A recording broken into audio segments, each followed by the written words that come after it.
Hello everybody, it's Wyron here with another bit of Total War Warhammer 2 Quick Match gameplay. This time around we are playing as the Dark Elves against the Brettonians on the map Shimmer's Ward. And so I'm definitely going on a bit of a Dark Elf kick lately. I haven't really played them that much prior, or well, for a while. Not prior of course, but just for a while. And I wanted to have been having kind of fun just trying out different builds with them. So for my lord I decided to pick Marathi.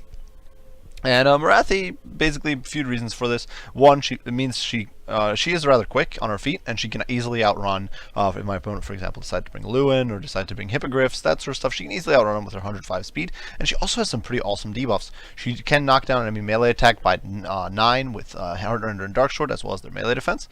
And she can knock down their melee attack by further 9 through the use of Enchanting Beauty. So she can basically nuke down a lot of enemy units to practically non-existent melee attack stats. Alongside that, I did bring some spells on her. I brought Melkot's Mystifying Miasma for that nifty slow, Power of Darkness just to give me more power reserves potentially, Soul Stealer, of course, to do damage and self-healing, Deadly Onslaught for damage, and then of course Wand of Caradon, or Caradon, I'm not entirely sure how to pronounce that, but it's basically a bombardment spell that's good against a single target, and helps you Lord Snipe a little bit, and I wanted to give it a shot, just try it out. Otherwise, she's basically just a decent lord. She does have a bonus against large. She does have armor piercing, decent damage output. All in all, she's fairly average. Alongside her, for my other hero, I did bring a Death Hag. Death Hag has a further melee attack debuff of -5 with Chillblade, and she is mounted, of course, on her on her Cauldron of Blood. And with that, she does also have poison. She has a bonus versus infantry. There's no armor piercing, but bonus versus infantry is good enough against Brettonia, which generally doesn't have good armor. She does have the Blood Shield of Cain, which grants physical resistance to nearby units. She has, of course, Frenzy, and she has good old Witch Brew, which gives her crazy stats on Rampage, and also Fury of Cain, should she can apply to an allied unit to do the same thing, basically. Other than that, for my front line, it is a mix of Blackguard Corsairs, veteran up a whole bunch to tear through enemy squishy infantry, and then 2 units of Blackguard Vinagron just to kind of provide me with a bit of an anchor against enemy large, because of course Brettonia can bring some absolutely disgusting large units, Grail Knights, Grail Guardians, Royal Hippogriffs, and Royal Pegasus Knights, all can be pretty dangerous, and of course they have a lot of lords they can bring on large mounts.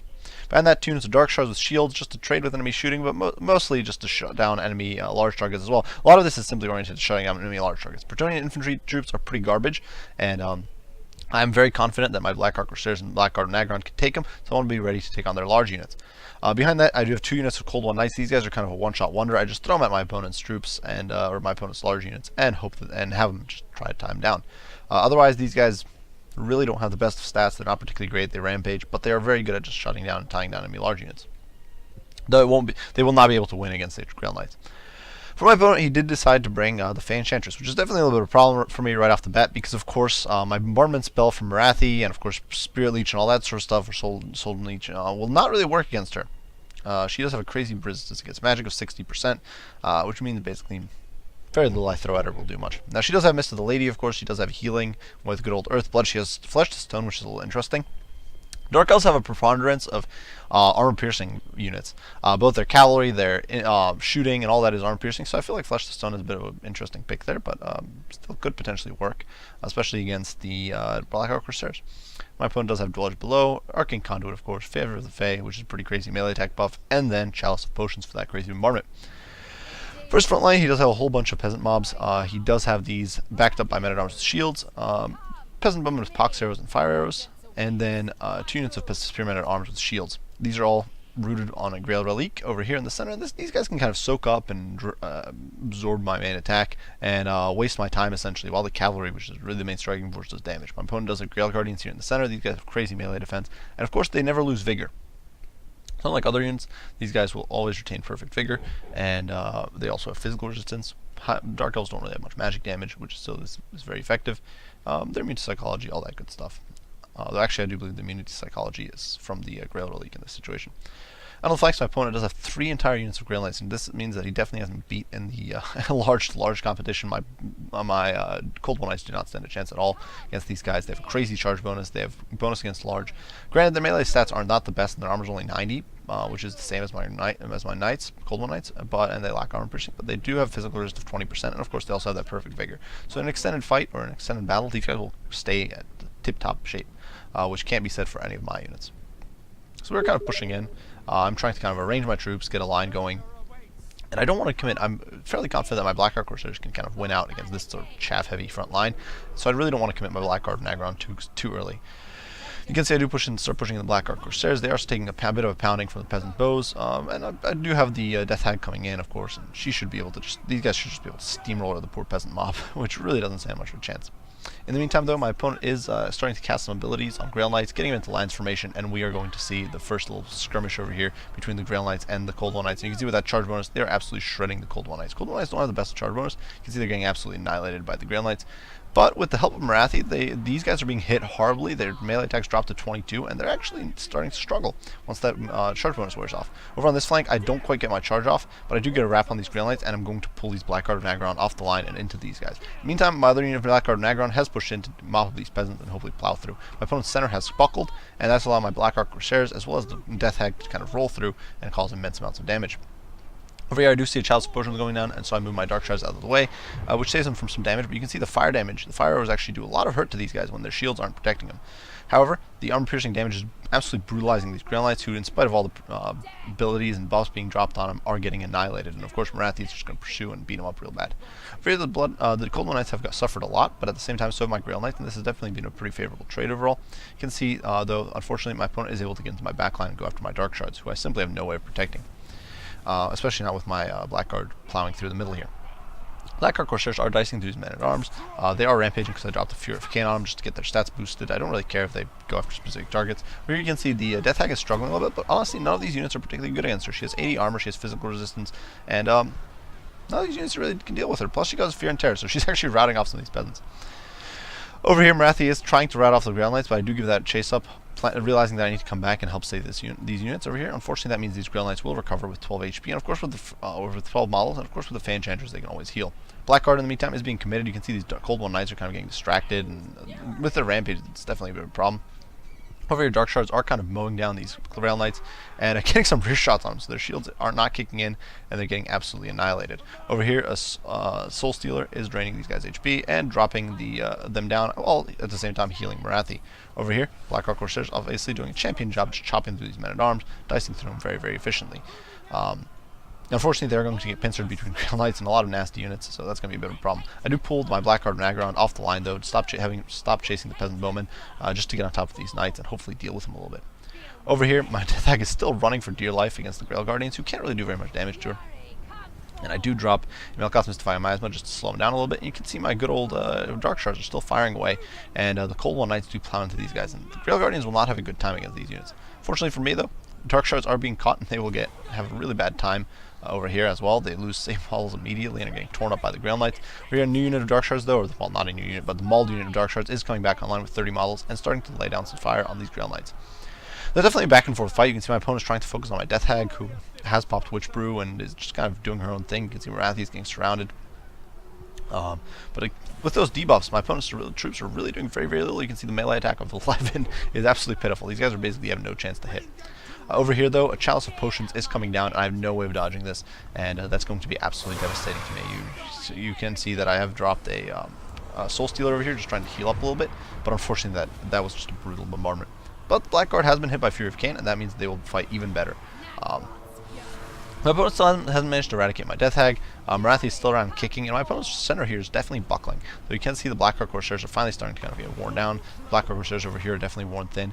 And my backline is, for all practical purposes, really been slaughtered. I only have a handful of Dark Shards still around kicking, and I do have a unit of Cold One Knights all the way out here. But it's really not the most impressive comps. You can see these Cold One Knights over here because they are rampaging. It's very difficult for me to kind of keep them on task. And now Morathi is in the fight here, trying to slug it out with the Grail Knights, who have had a bunch of stuff cast on them. I'm surprised that my opponent has been using this Flesh of Stone ability, especially when there's a lot of units that I'm using that don't have armor piercing. Nonetheless, he does get Morathi surrounded here, and Morathi doesn't have the biggest of HP pools, and she's getting beat down rather quickly. Her melee defense is also only 40. So even with all the debuffs, my opponent still has a slight chance of hitting and doing some damage. I do drop Bombardment here. The reason I dropped Bombardment on the Spearman at Arms rather than anything else is because I really didn't feel that I had much of anything else to bombard. I could have tried to drop it on the Grail Knights, no doubt. But especially, the Enchantress is practically invulnerable against that. But now, seeing that the desperate situation my Morathi is in, I'm trying to get this round here, trying to get rid of these Grail Knights, get them off the target, and having the Dark Shards pull back into the fray just to pepper these troops down. Over here, the Grail Guardians do actually win out against the Cold One Knights, slaughtering him to man by the look of it, or perhaps actually shattering him. But they themselves are then routed off by the Dark Shard fire. In the backline, in the meantime, the Rampaging Cold One Knights are just kind of running ham on all the enemy infantry, and I'm not really able to order them to do anything, so I'm just letting them rampage and do whatever they want. Most of the enemy cavalry has really been routed. You can see Marathi has also been routed. But my Blackguard over here is still around kicking. They're pretty healthy, so my opponent is definitely going to have to be very careful about engaging. Fortunately, 2 of my units of Blackguard Corsairs have just completely routed at this point. They're not going to be coming back. So definitely a little bit of a rough situation. You can see these Grail Guardians do shatter. So at this point, we're definitely kind of analyzing our losses and realizing we're both in a pretty bad spot. Unfortunately, my opponent does have archers, and these Cold One Knights simply decide to just sit tight and not really do much of anything, and so they're going to get peppered down with pox arrows, and they're just going to get massacred over here, and there's nothing I can do about that because they're rampaging. I'm trying to gap close over here on the Enchantress. My opponent is definitely down on his last legs, and so am I. I'm only have a handful of Blackguard of Nagron. Well, not a handful, I suppose. 74, which is almost a full unit, and then 41 over here. So it's not the end of the world. But I only have 1 unit of Blackguard Corsairs and the Death Hag, and of course Marathi is very low on HP. So if my opponent manages to Lord Snipe, I will be in deep trouble. These Dark Shards are still around kicking, but my opponent still has a very large mob of infantry around.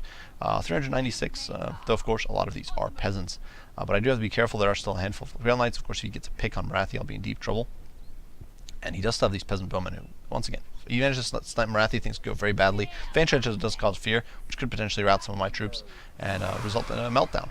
So I do get a nice little Soul Stealer here. You can see I didn't cast on any one specific unit, and this was simply to get like maximum value against as many units as I could. My opponent, though, is paying attention and does pull out of the AoE.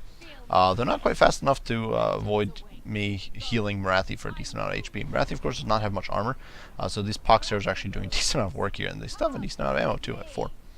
But I'm kind of just trying to juke around here with Marathi. I have shattered this peasant mob. I do try to hit the Grail Knights with Melkoth's Mystify Miasma, trying to get them off the field, but it's not working. They're sticking around for good. And now, really, things are kind of coming up down to the last showdown. You can see the bar is definitely a little bit in my favor, but once again, like we mentioned before, things could potentially go south. These guys still do have three rounds of ammo on them, and so yeah, we're going for the final showdown. My opponent has lost his Grail Relic, which is very good for me. It means that I can potentially go to tear out with the Death Hag, and so I do just kind of plow in, trying to get these guys disrupted and send them flying, and hopefully cause some disruption.